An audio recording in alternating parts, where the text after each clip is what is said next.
got the old line out of her, and hopefully I have enough line in there to replace at least one of the fuel lines.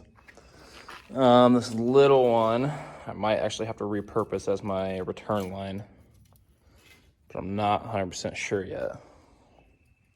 We'll see how much line I use of that. Also got this Pour 15. I heard it's good stuff, but Jesus, is it expensive. I'm gonna go ahead and at least get from underneath the car here to about there painted, and then I can worry about the back end of it later on. But yeah, hopefully that's enough paint to cover that, 'cause that little can, that quart can, was like $65. So it's not gonna be very much fun laying underneath here painting, though. Tell you what. Well, let's get after it. Okay, well, I think I got it pretty well cleaned up. Most of it, I think, went on my face. So yeah, this is no fun laying on my back. Look at all that dirt that came out from underneath there. All the years of grease and dirt and all that stuff. I got it cleaned up pretty decent. All I did was just take a wire brush and just knocked off all the loose stuff. As you can see, it's already pretty close to, let me get the flashlight on. It's pretty close to like almost bare metal there. So I think I'm just gonna clean it up a little bit more and go ahead and start slapping some coats of paint on it. Hell yeah. Alrighty, went ahead and got all that paint on there. I think I bought way too much. I basically painted, like I said, the front up there all the way back to right about in here. And this is all the paint I used. That was just for 2 coats. So you could probably be a safe bet to just use a pint for honestly like the whole car. So don't buy this big old quart thing unless you're gonna be painting a bunch of extra stuff or putting on a bunch of coats. I'll grab my light, get you guys under there. Super impressed with this paint. Went on pretty easy, and I like the way it looks too. All right. I don't know if you can see that very well.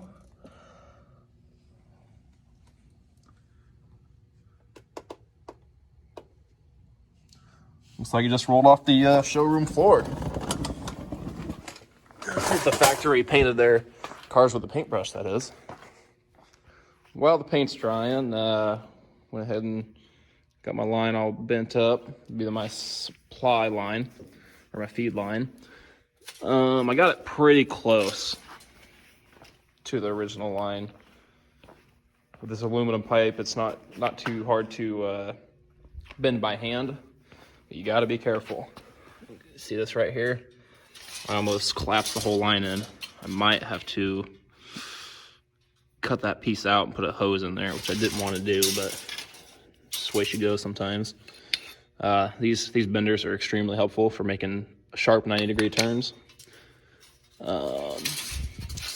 Yeah, I think I'm probably gonna have to reuse maybe this line for a return line. I don't know yet. I'll have to figure it out. Well, ended up having to drop the tank on her in order to put my return line in. I was gonna go through my sending unit. The sending unit's on the other side, but it's just too small, and I couldn't get this bulkhead fitting in there, so I had to drop the tank. Drill a hole right there. That was kind of sketchy. Just whenever you're drilling a hole in your tank, make sure you fill it with water, or empty all the gas out first, obviously. Fill it with water, and then what I did, since there's a hole on this side and a hole on this side, I couldn't quite get water up to there because, you know, it'd be coming out of here. I had my buddy lean it up like this, plug it with his hand, and then I had enough water to cover that, so that way it wouldn't create no sparks and wouldn't blow up the tank and stuff. But I think it's gonna work out pretty well. I've got this wire ran in here so I can fish it through. Let's see if I can slide it in there right now. Oh yeah, make sure you put some grease on your drill bit before you drill in, so that way you don't drive a bunch of metal shavings down in there. Yeah, but basically I'm gonna fish it through there. I've already got the tube. I've got it cut to where it'll end right here, so that way you're not aerating your fuel. And then I'm gonna throw it back up there and start getting my fuel pump wired up and mounted and all that good stuff. Okay, so I'm back doing the wiring for the fuel pump, and I just wanted to show you guys a few little tricks. Now, say you need your hole on your eyelet to be a little bit bigger. So yeah, say you have a bigger bolt, but all you've got is the best quality Harbor Freight butt connector set money can buy. So they only come with ones about yay big, right? And your bolt's this big, so it ain't gonna work. So what you can do, get your drill bit, make sure you have this set on the on a piece of wood or something, and you'll drill through, flip it over, drill through. Now don't try and just freehand this, because the drill bit will catch it and it'll fling that eyelet out of your hand. And also I'll show you what I do with these junk Harbor Freight eyelets and butt connectors and stuff. I go ahead and I take the plastic piece off, because they ended up falling off anyways, they're junk. So you can go ahead and see if I can slide the heat shrink over it. Don't forget heat shrink. Go ahead and slide your eyelet on. About right there. Give her a crimp. Oh, I messed up. No. Let's see if I can fix it.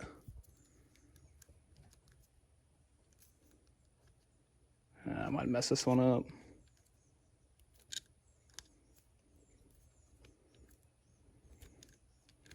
No, I think I got her. But you can just take it, give it a good little pull. If it doesn't come off, then you're good to go. Then you just take your heat shrink, grab your lighter,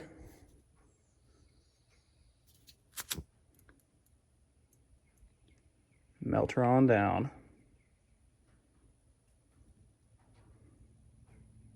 I should do it evenly, because you can burn through this heat shrink.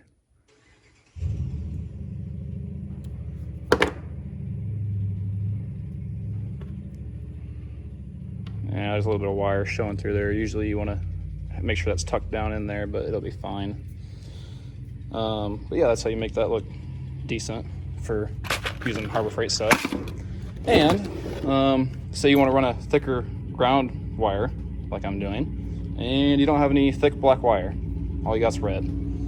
Well, just gonna go ahead and shake this up a little bit. There you go. You got a black ground wire. Okay, pretty much got the back end of the fuel system complete.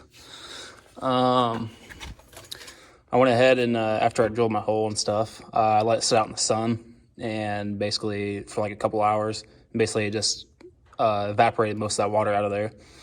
And also I took the air hose to it and blew it out before I threw it back in here. I'll show you what the return line looks like. It turned out pretty decent.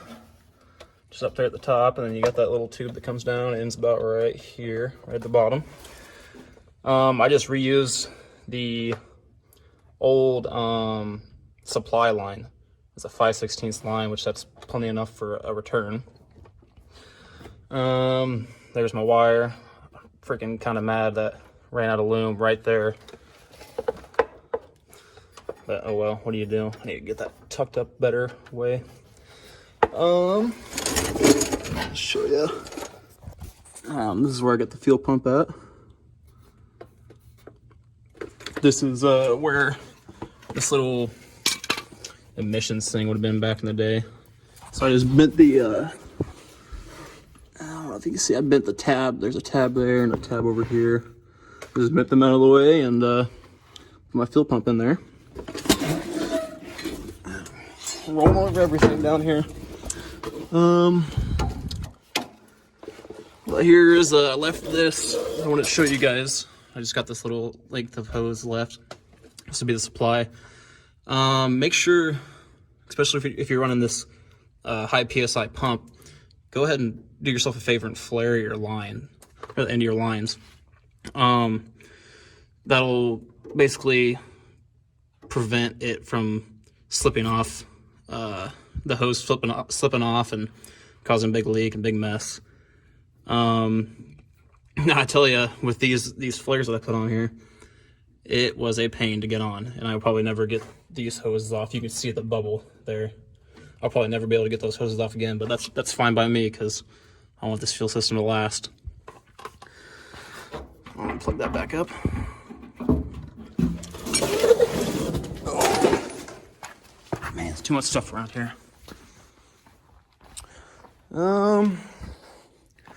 Yeah, I just ran these lines, shot this one out here because I'm still gonna bend it around somewhere and get it to my regulator.